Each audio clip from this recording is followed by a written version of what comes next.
Leonard Innovation.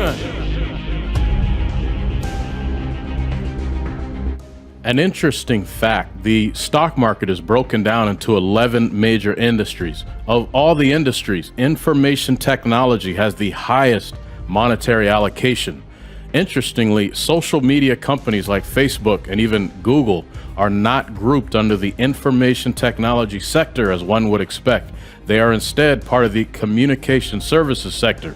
This is because most of the interactions on these platforms take place via mobile phone, which means that they are facilitated through the telecommunications system. Which reminds me, do you ever feel like your business has reached a revenue wall? What I mean is, the business has pretty much made all the money it can possibly make. Maybe you're stuck at $500,000 and getting to 1 million seems impossible. Well, I've been there, and today I'm going to share with you 3 highly effective strategies that every business can use to boost sales.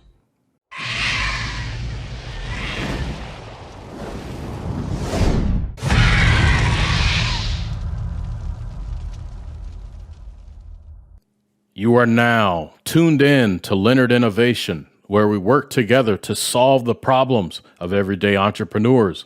My name is Justin Leonard. So years ago, when I started my business, like many, I initially sold affordable products that were both low cost and thus easy to sell quickly. In my case, I was an exercise equipment retailer.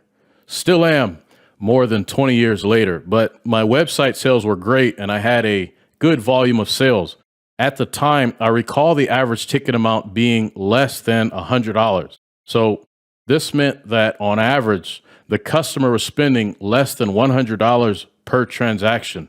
For years, my sales were pretty consistent and gradually escalating, but there were 3 changes that I made which dramatically grew my sales. The first was selling items with a higher price tag. Over time, I went from selling low-cost items like exercise bands, sport cones, jump ropes, and gym balls to supplementing those items with high-ticket items such as dumbbell sets, squat racks, Olympic weights, and even $1,000 cardio machines. And when I made this one change, my sales jumped.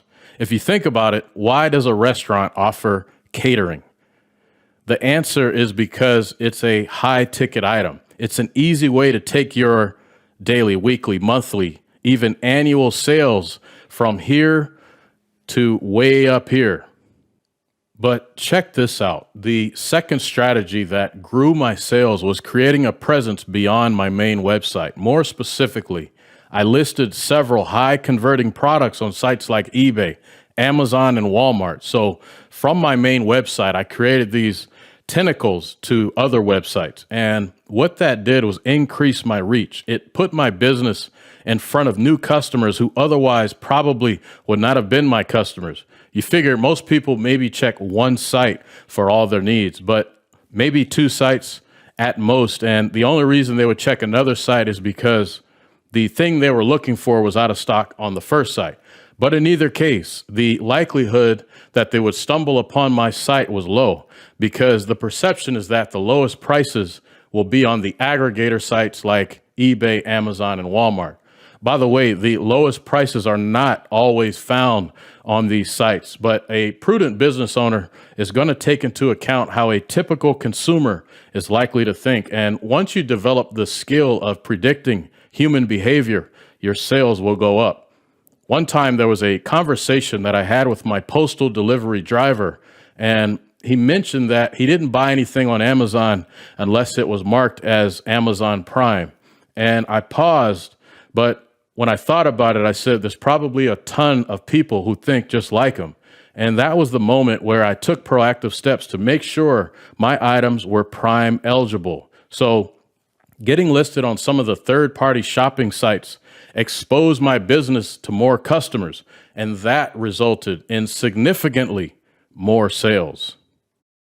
The third strategy that resulted in a revenue boost was marketing products that were intended for fitness and sport to new customers.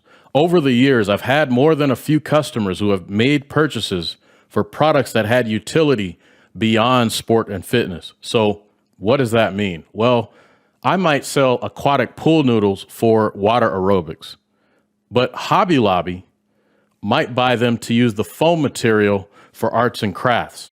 Another example, I might sell a disc cone set as a field marker for athletics. Very popular product, but every now and then I get feedback. And in this case, more than a few customers said in a review, these work great for our motorcycle skills training course. So now I have enough data to create another sales listing, but instead of disc cones for sport, I'm going to sell it as disc cone set for motorcycle training. One of the craziest examples I remember are these slingshot enthusiasts. And it turned out that we offered a specific resistance band that was ideal for slingshots. So they needed a high quality rubber band. All I had to do was repurpose the products that I already had with different titles to catch the attention of new customers in markets outside of fitness and sport. So these three strategies helped me to dramatically increase my sales. And once again, here are the strategies.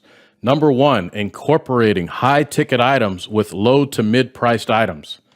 Number two, increasing online presence by selling across multiple platforms. And number three, reaching new customers by promoting alternative uses for various products. Now, some of you are offering a service instead of tangible goods, and you might be wondering how you can apply some of these strategies. There is really not much of a difference. There are websites, for example, that aggregate all the various services. So you can list your business there to attract new clients. Almost any service business can offer a high ticket option. So this might be more of an upsell in the service industry.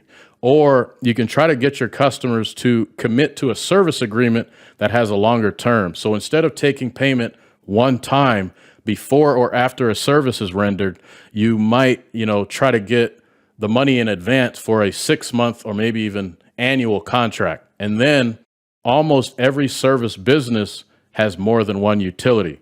Can a home or office cleaning service also run light errands, for example?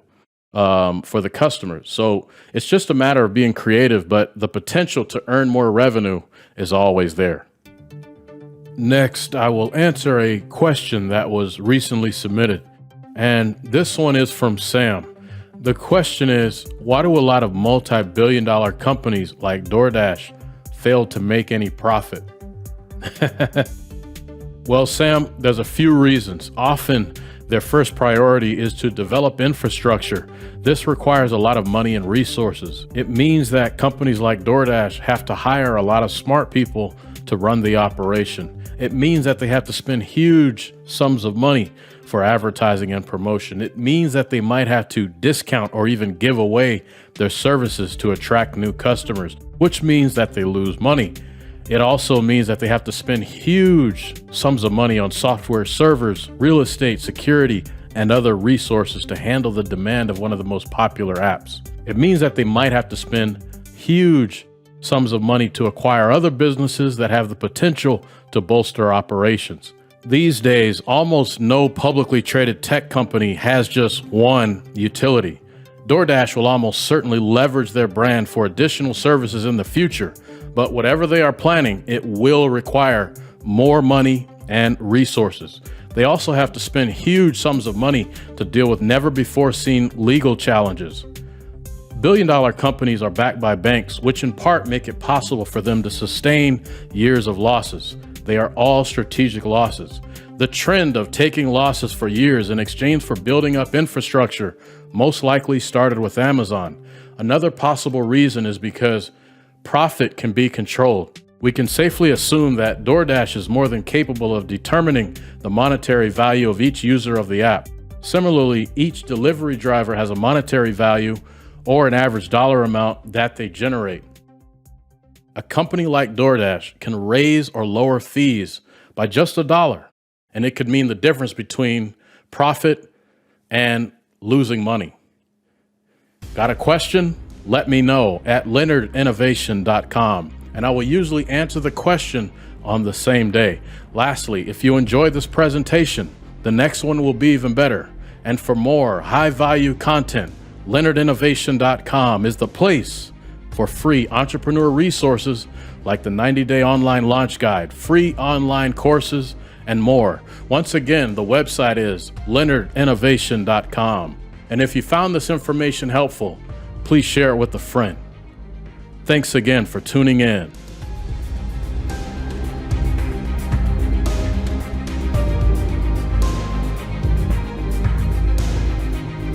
Leonard Innovation.